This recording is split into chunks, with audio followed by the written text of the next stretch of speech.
जैसा कि अक्सर मैं अपनी वीडियोस में कहती हूँ कि जब तक बच्चा एक गायनेकोलॉजिस्ट के हाथ में नहीं आ जाता तब तक हम 100% ये गारंटी नहीं दे सकते हैं कि आपकी नॉर्मल डिलीवरी होगी या सी सेक्शन होगा। रिसेंटली अभी एक पेशेंट को हमने लेबर रूम से ओटी में शिफ्ट किया बिकॉज प्लान था कि उनकी नॉर्मल डिलीवरी होगी, but she ended up in C section. अब आते हैं, मैं आपको वो वजूहात बताती हूँ कि ऐसी कौन सी रीजंस होती हैं जिनमें हम emergency C section from delivery room to OT जाते हैं। तो साथ ही साथ मैं आपको अपना ओटी भी विजिट करा देती हूँ।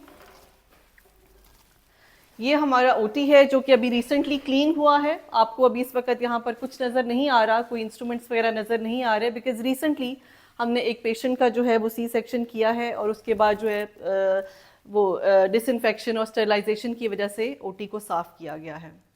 अब बहुत सारी ऐसे मिसकंसेप्शंस होते हैं जो कि फैमिली की जहन में होते हैं, फीमेल की जहन में होते हैं कि बस पेशेंट एक दफ़ा शिफ्ट हो गई है डिलीवरी रूम में तो डिलीवरी ही होगी।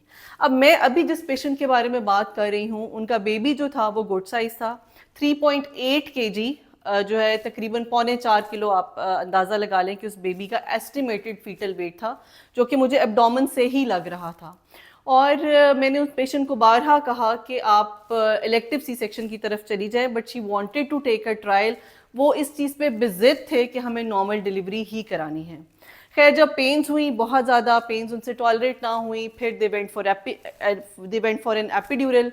एपिड्यूरल लगाया। एपिड्यूरल के बाद ये था कि उनकी पेन जो है वो एटलीस्ट उसने अच्छे टॉलरेट कर ली, क्योंकि एपिड्यूरल अल्हम्दुलिल्लाह जो है वो सक्सेसफुल रहा, उनको पेन रिलीफ प्रॉपरली हो गया। लेकिन अब क्योंकि वो पहला बच्चा था और पहले बच्चे के बारे में हमें थोड़ा सा अंदाज़ा ज़रूर हो जाता है कि बोन जो है थोड़ी नैरो है या बेबी का गुड साइज़ है, लेकिन फिर वही बात कि एक नॉर्मल, जब तक एक कंसल्टेंट जो है गायनेकोलॉजिस्ट नॉर्मल डिलीवरी नहीं करती, उनको ट्रॉफी नहीं दी जाती। सो एक नॉर्मल डिलीवरी की उसमें कि नहीं, हमें नॉर्मल ही करनी है, बारहा पेशेंट को बताया गया। खैर, क्योंकि उसकी प्रोग्रेस होती जा रही थी तो हम उसको लेकर चल रहे थे। फाइनली यूट्रस का मुंह पूरा खुल गया, हमने उनको डिलीवरी रूम में शिफ्ट किया कि अब हम इनकी नॉर्मल डिलीवरी करते हैं, बट हेड अभी तक हाई था। लेबर रूम में हमने उनको पुश करवाया और उसके साथ साथ अचानक ये हुआ कि बेबी की हार्ट बीट जो थी वो ड्रॉप होना शुरू हो गई। अब जब बेबी की हार्ट बीट ड्रॉप होना शुरू होती है तो ऑब्वियसली वो गायनेकोलॉजिस्ट के लिए भी एक बहुत क्रिटिकल मोमेंट होता है, क्योंकि ये सिर्फ मिनट्स की गेम होती है।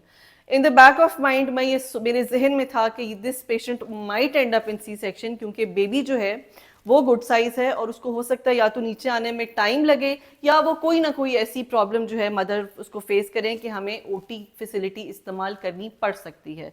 सो ओटी जो था वो मेरा ऑलमोस्ट रेडी था। जैसे ही बेबी की हार्ट बीट ड्रॉप करके वापस रिकवर नहीं हो रही थी, अल्हम्दुलिल्लाह पेशेंट को क्योंकि एपिड्यूरल ऑलरेडी लगा हुआ था, सो हमें एक्स्ट्रा एनेस्थीसिया देने की ज़रूरत नहीं पड़ी। हमने स्ट्रेट अवे पेशेंट को डिलीवरी रूम से ओटी में शिफ्ट किया। स्टाफ मेरा सारा रेडी था और हमने with in 5 to 6 minutes baby को आउट किया। अब जब बेबी को आउट किया तो हमने देखा कि बेबी जो है अभी बहुत अर्ली उसने स्टूल पास कर दिया था, यानी कि बेबी का मोशन निकल चुका था और बेबी का हेड जो है यहाँ से कोन होना शुरू हो गया था, जिसको हम आम जबान में जो पेरेंट्स हैं, जो फैमिली है, वो बहुत डर जाती है कि बच्चे का जो है वो सर जो है वो तिकोना हो रहा है। बेसिकली वो नहीं होता, इसको हम कैपेट कहते हैं कि जो सर में जो पानी होता है वो ग्रेविटी की वजह से सर में जाके कलेक्ट हो जाता है। सो उस वजह से बच्चे का सर लंबा हो गया, होना शुरू हो गया था। अब मज़ीद अगर हम टाइम और लगाते तो बेबी जो था वो हमारा कॉम्प्रोमाइज हो जाना था। अल्हम्दुलिल्लाह हमारे पास बहुत एक्सपर्ट और बहुत कम्पैटिटिव जो हैं वो पीडियाट्रिशियन मौजूद हैं। उन्होंने उसको बेबी को बहुत अच्छी तरह से रेससिटेट कर लिया है। अभी बेबी फ़िलहाल इस वक्त नर्सरी में है, उसको हम कुछ देर के लिए ऑब्ज़र्व करेंगे, लेकिन इंशाल्लाह बेबी जल्द जो है वो माँ के हवाले कर दिया जाएगा। ये सब वीडियो में बताने का मकसद ये है और आपको ये ओटी दिखाने का मकसद सबसे पहले तो ये है कि वो ख़वातीन जिन्होंने कभी ओटी नहीं देखा है, एक तो उनकी थोड़ा सा जो है उनका फेयर जो है वो कम हो सके, फेयर ख़त्म हो सके कि पता नहीं ऑपरेशन थिएटर कैसे होते हैं। ये इस तरह से एक ऑपरेशन टेबल होता है जिसमें आपको आराम से लिटा दिया जाता है। अगर तो आपकी बैक पे इंजेक्शन लग रहा है तो आपको पहले उस तरफ बिठाया जाता है, फिर आपको इंजेक्शन लगा के इधर लिटा दिया जाता है। ये हमारी एनेस्थीसिया मशीन है कि अगर आपको जनरल एनेस्थीसिया यानी बेहोशी वाला एनेस्थीसिया दिया जा रहा है तो हम इस मशीन को यूटिलाइज करते हैं। इसमें ये सारे गैसेस की लेवल्स हैं, ये इसका वेंटिलेटर है, ये वो बॉल है जिसको जब हम प्रेस करते हैं तो आपको सांस जाती है, फिर वापस जब सांस आती है तो ये इन्फ्लेट हो जाता है। और इसके थ्रू हम आपको जो है वो मेडिकेशंस, ऑलरेडी आपको ड्रिप्स लगी होती हैं, ब्रानिला लगा होता है, ये वो आईवी स्टैंड्स हैं, ये वो लाइट्स हैं जो बेसिकली आप सर्जन को सर्जरी करते हुए आपकी बॉडी के ऊपर ये पड़ती हैं ताकि सारे टिश्यूज़ जो हैं वो हमें क्लियरली विजिबल हों।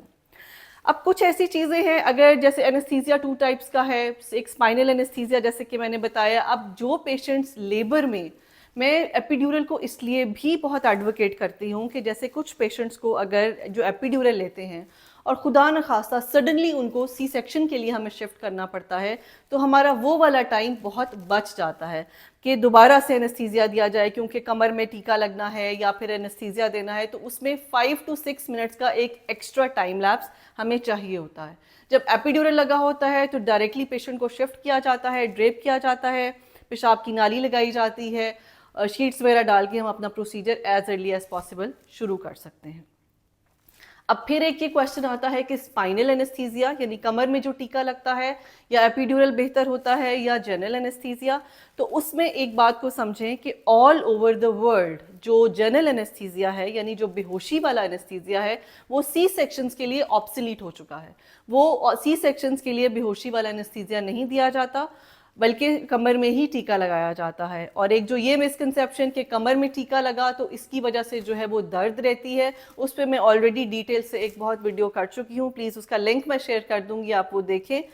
इन शॉर्ट कि कमर में टीका लगने का कमर में दर्द से कोई ताल्लुक नहीं है। उसकी वजह होती है क्योंकि ख़वातीन डिलीवरी या सी सेक्शन के बाद अपना ख्याल नहीं रखती, अपने पोस्चर का ख्याल नहीं रखती, अपने कैल्शियम और विटामिन डीज प्रॉपरली नहीं लेती, तो बेसिकली वो एक रीज़न होती है कि आपकी कमर में दर्द रहती है। सो आई होप कि इस ओटी को देखकर आपको थोड़ा सा आप रिलीव हुए होंगे, क्योंकि आपने ओटी देख लिया है और आपको मैंने कंडीशंस भी बता दी हैं कि कई दफ़ा ऐसी कंडीशन होती है कि हम नॉर्मल डिलीवरी करते करते क्यों जो है वो ऑपरेशन के लिए आ जाते हैं। सो मिलते हैं अगली ही किसी वीडियो में। डेफिनेटली आपके लिए बहुत इंफॉर्मेटिव होगी ये वीडियो। Thank you.